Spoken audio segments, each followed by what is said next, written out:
Hi hello എല്ലാവർക്കും Sabas cooking വേൾഡിൻ്റെ പുതിയൊരു വീഡിയോയിലേക്ക് സ്വാഗതം. ഇന്ന് നല്ലൊരു ഈവനിങ് സ്നാക്കിൻ്റെ റെസിപ്പിയുമായിട്ടാണ് ഞാൻ വന്നിട്ടുള്ളത്. 2 കപ്പ് പച്ചരി കൊണ്ട് അപ്പച്ചട്ടിയിൽ 2 മിനിറ്റ് കൊണ്ട് ഉണ്ടാക്കിയെടുക്കാൻ പറ്റിയ നല്ലൊരു സ്നാക്ക് റെസിപ്പിയാണിത്.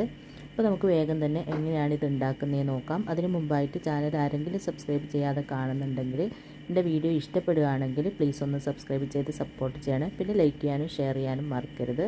അപ്പോൾ നമുക്ക് വേഗം തന്നെ എങ്ങനെയാണ് ഇത് ഉണ്ടാക്കുന്നതെന്ന് നോക്കാം.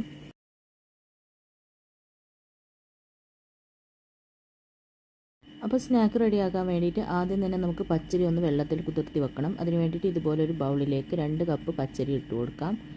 എന്നിട്ട് ഇത് നന്നായിട്ടൊന്ന് കഴുകിയതിന് ശേഷം മുങ്ങിക്കിടക്കാൻ പാകത്തിന് വെള്ളം ഒഴിച്ചിട്ട് നമുക്കിതൊരു 4 മണിക്കൂറോളം കുതിർത്തി വെക്കാം. രാവിലെ കുതിർത്തി വെച്ച പച്ചരിയാണെങ്കിൽ അതെടുത്താലും മതി. പച്ചരി നന്നായിട്ട് കുതിർന്നതിന് ശേഷം ഞാനതിൻ്റെ വെള്ളമൊക്കെ ഇതുപോലൊരു അരിപ്പയിലേക്ക് ഊറ്റി കളഞ്ഞിട്ടുണ്ട്. നന്നായിട്ട് വെള്ളം കളഞ്ഞിട്ട് എടുക്കുക. ഇനി നമുക്കിതൊന്ന് അരച്ചെടുക്കണം. അപ്പോൾ ഒരു മിക്സിയുടെ ജാറിലേക്ക് അരി മുഴുവനും ഇട്ട് കൊടുക്കാം. മുഴുവനും ഇടാൻ പറ്റുമെങ്കിൽ മുഴുവനും ഇടുക, അല്ലെങ്കിൽ 2 പ്രാവശ്യമായിട്ട് ഇട്ടിട്ട് അരച്ചെടുക്കുക. അങ്ങനെ അരി മുഴുവനും ഞാൻ ഇതിലേക്ക് ഇട്ട് കൊടുത്തിട്ടുണ്ട്. ഇനി നമ്മൾ അരി എടുത്ത അതേ കപ്പിന് തന്നെ 1 കപ്പ് വെള്ളം ഒഴിച്ച് കൊടുക്കാം.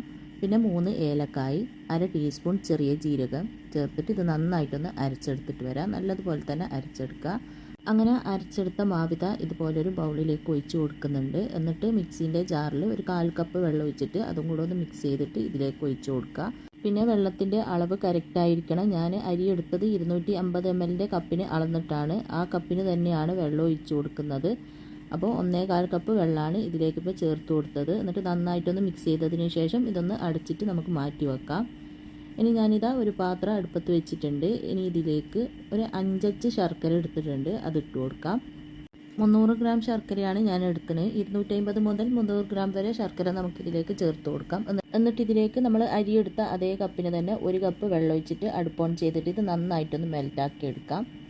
ശർക്കര മെൽറ്റാകുന്ന സമയം കൊണ്ട് നമുക്ക് മറ്റൊരടുപ്പിൽ ഞാനിതാ ഇതുപോലൊരു പാത്രം വെച്ചിട്ടൊന്ന് ചൂടാക്കിയിട്ടുണ്ട്. അതിലേക്ക് 2 ടീസ്പൂണോളം ഗീ ഒഴിച്ച് കൊടുക്കാം. ഗീ ഒന്ന് മെൽറ്റായി വരുമ്പോൾ, നന്നായിട്ട് ചൂടായി വരുമ്പോൾ ഇതിലേക്ക് കുറച്ച് തേങ്ങാക്കൊത്തിട്ട് കൊടുക്കാം. എന്നിട്ട് ചെറിയ തീയിൽ മിക്സ് ചെയ്ത് ചെറുതായിട്ടൊന്ന് കളർ മാറി തുടങ്ങുമ്പോൾ ഇതിലേക്ക് ഇതുപോലെ ചെറുതായിട്ടൊന്ന് കളർ മാറി തുടങ്ങിയിട്ടുണ്ട്. ഞാനൊരു 4 ചെറിയ ഉള്ളി ചെറുതായിട്ട് കട്ട് ചെയ്തെടുത്തിട്ടുണ്ട്, അതിട്ട് കൊടുക്കാം. എന്നിട്ട് അതും കൂടെ നന്നായിട്ട് മിക്സ് ചെയ്ത് രണ്ടും കൂടെ നല്ലൊരു ഗോൾഡൻ ബ്രൗൺ കളറാക്കി എടുക്കാം.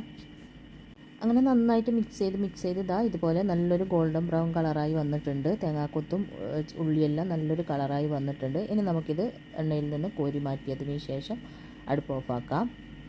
ഈ ഗീ കളയണ്ട, ഇതവിടെ തന്നെ നിന്നോട്ടെ. ഇനി ശർക്കര എന്തായി നോക്കാം. നല്ലതുപോലെ തിളച്ച് നന്നായിട്ട് മെൽറ്റായി വന്നിട്ടുണ്ട്.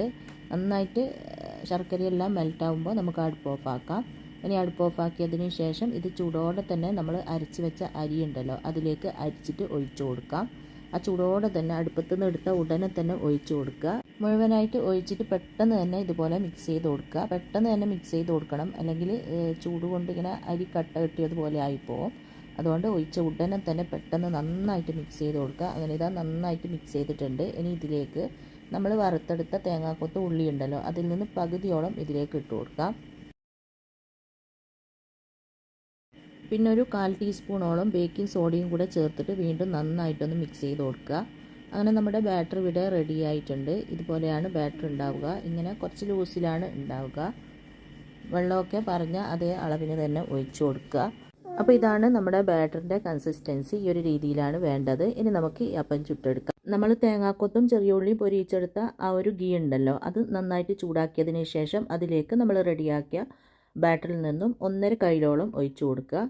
ഒഴിക്കുന്ന സമയത്ത് തീ ഹൈ ഫ്ലെയിമിൽ തന്നെ വെക്കുക. എന്നിട്ട് സൈഡൊക്കെ ഇതുപോലെ മൊരിഞ്ഞ് വരാൻ തുടങ്ങുമ്പോൾ ഇതിലേക്ക് നമ്മൾ പൊരിച്ചെടുത്ത ഉള്ളിയും തേങ്ങാക്കൊത്തും ഉണ്ടല്ലോ അത് കുറച്ച് ഇതിൻ്റെ മുകളിലായിട്ട് ഇതുപോലെ ഇട്ടതിന് ശേഷം നമുക്ക് അടച്ചിട്ട് തീ നന്നായിട്ട് കുറച്ച് വെക്കുക അടച്ചതിന് ശേഷം. എന്നിട്ടൊരു 2 മിനിറ്റ് വേവിക്കാം. അപ്പോഴത്തേക്ക് ഇത് നന്നായിട്ട് റെഡി ആയി കിട്ടും. 2 മിനിറ്റ് ആയപ്പോൾ ഞാനിതാ തുറന്നിട്ടുണ്ട്. ഇനി നമുക്കിതുപോലെ ഒന്ന് കുത്തി നോക്കാം വെന്തിട്ടുണ്ടോയെന്ന്. ഉള്ളൊക്കെ വെന്തിട്ടുണ്ടെങ്കിൽ നമുക്കിതെടുക്കാം. ഇതിപ്പോൾ 2 മിനിറ്റിൽ തന്നെ വെന്തിട്ടുണ്ട്. മാവ് കൂടുതൽ ഒഴിച്ച് കഴിഞ്ഞാൽ 2 മിനിറ്റിൽ റെഡിയായി കിട്ടൂല. അപ്പോൾ ഒരു 3-4 മിനിറ്റിൽ എടുക്കും. അപ്പോൾ അത് നിങ്ങൾ നോക്കിയിട്ട് ചെയ്യുക. 2 മിനിറ്റ് ആകുമ്പോൾ ഇതുപോലെ കുത്തി നോക്കുക. ആയില്ലാന്നുണ്ടെങ്കിൽ വീണ്ടും ഒരു 2 മിനിറ്റെല്ലാം അടച്ച് വെച്ചാൽ മതി. അപ്പോൾ ഇതിവിടെ റെഡി ആയിട്ടുണ്ട്. ഇനി ഇതെടുത്ത് മാറ്റിയതിന് ശേഷം ഇതേപോലെ തന്നെ ബാക്കിയും ഒഴിച്ചിട്ട് നമുക്ക് റെഡിയാക്കി എടുക്കാം. അപ്പോൾ വീണ്ടും ഞാൻ ഗീ ഒന്നും ഒഴിച്ച് കൊടുക്കുന്നില്ല, ഇതിൽ തന്നെ ഉണ്ട്. ഇതധികം എണ്ണ ഒന്നും കുടിക്കില്ല. പിന്നെ ഗീ അല്ലെങ്കിൽ നിങ്ങൾക്ക് വെളിച്ചെണ്ണ യൂസ് ചെയ്യാം. അപ്പോൾ വീണ്ടും ഒഴിച്ചതിന് ശേഷം തേങ്ങാക്കൊത്തെല്ലാം ഇട്ടിട്ട് അടച്ചിട്ട് നമുക്ക് ഇതേപോലെ തന്നെ റെഡിയാക്കി എടുക്കാം.